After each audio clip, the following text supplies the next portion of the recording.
All right, workshop students. Let's see. We got this weekly quiz again here. And as I said, if you saw my first video, I wanted to go through number 3. But the other question I got here was number 5. So let's take a look at that one. And if you watched the beginning of my other video, you'll know that I kind of like to just start each of the problem by saying the energy you start with is equal to the energy you end with, and then throw in here plus any additional energy that you add. This is the whole idea of the principle of conservation of energy. And in fact, again, if you watched my video, a subset of conservation of energy is the work energy theorem. Okay, so here is the work energy theorem, and I kind of mentioned that. All right, but let me just start this problem with the principle of conservation of energy here, or you could even say this work energy theorem here.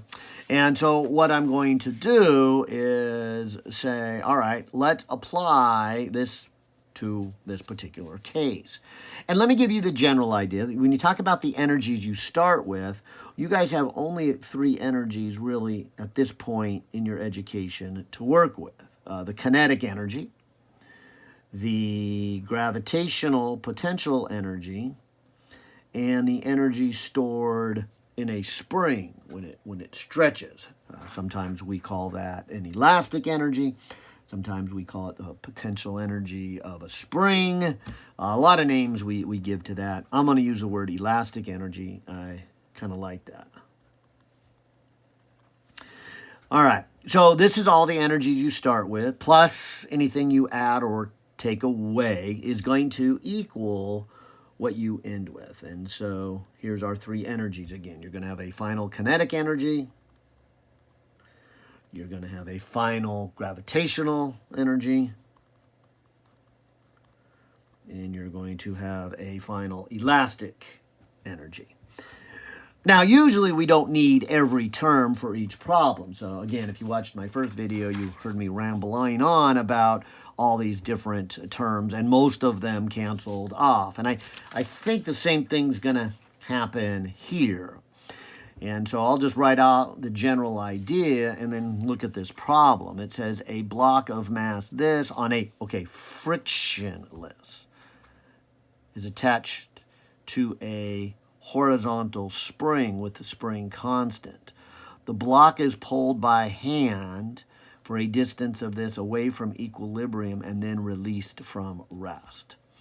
So depending on how you want to apply this problem, you could call it an isolated object or not. I'm going to treat it as an isolated object, but I want to make that also very clear. Here's kind of my picture of my table. Here's this block. And maybe I'll start with the block at its equilibrium position and then say the hand comes along and pulls it. Let me see if I can find a different colored marker here. Okay, how about a green one?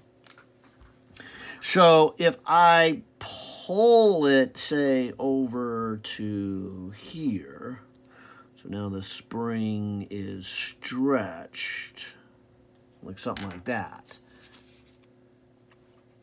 and then let it go, I would say my hand no longer touches it at that point. And that's key, because if you think about the initial as being here and then your hand pulls on it, then you've got work done by an external object, your hand. But if you start the problem with the hand already extending it out and you call that initial and then you let it go and it gets back to equilibrium and that's final, you don't have this external piece of your hand to worry about. And that's the way we're going to have to do this problem, because even though this equation is true all the time, meaning we could say, okay, call this initial where it starts, then your hand pulls on it, then you let it go. That's not a good choice because we really don't know too much what the hand is doing, although we could kind of figure out what the hand has to do. And so I guess we could do it that way. But that's kind of the long way. And so what I just wanted to say here is you don't really have a strict definition of what is initial and what is final, because it's true all the time. And we probably should just say the energy at point A equals the energy at point B. End of story. That's always true. We always have the conservation of energy.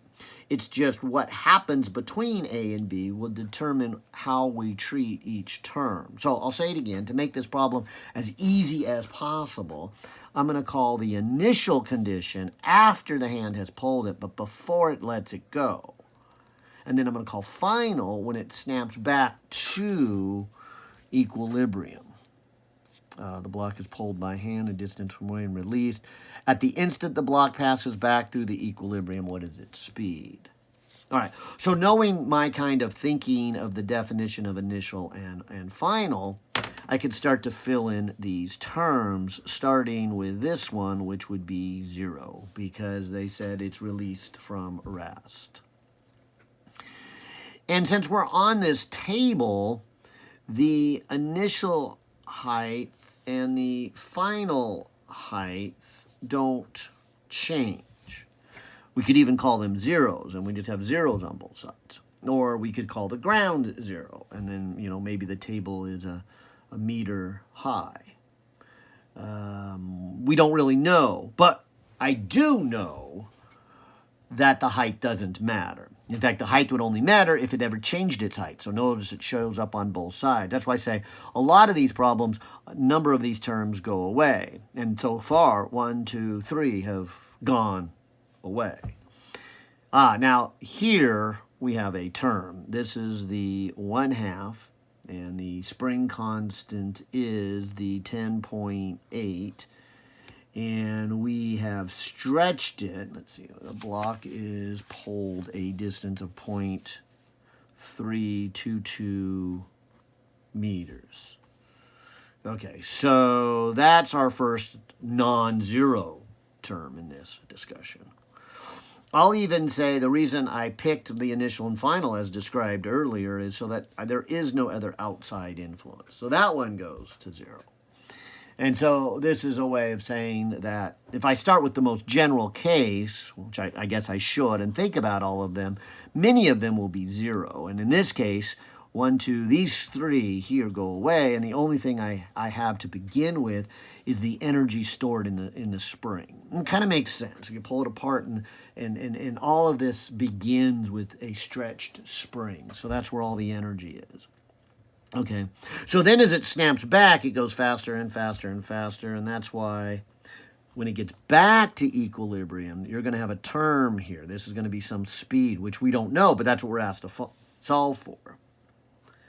And so if I put in the mass, what did it say? 287, and a final speed squared, I'd get that term. We already mentioned this term here. And this one, it goes all the way back to equilibrium. So the x is equal to 0. So that one also goes to 0. So we have a fairly easy equation to solve at this point. Now, I suppose I should make a statement about this equation for the elastic energy. It comes from this. If you calculate the work by a spring, in general, it's force integrated with distance. But if the force is a spring, then the force follows what we call Hooke's law, minus kx.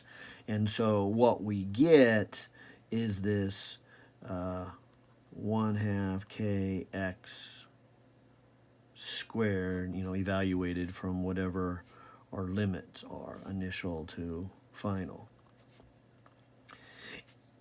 And it wasn't so much that I wanted to do the integral, but what I wanted to point out is back here in this step when you did Hooke's law, the x is not necessarily the x-axis.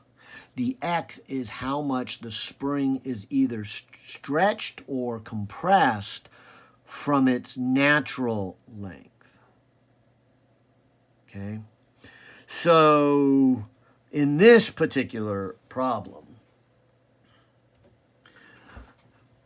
as I look at the position of the block, and wherever I want to call the x-axis equal to 0, and I think some people might call over here against the wall x equals to 0. Other people might call right here where the block is connected to the spring 0.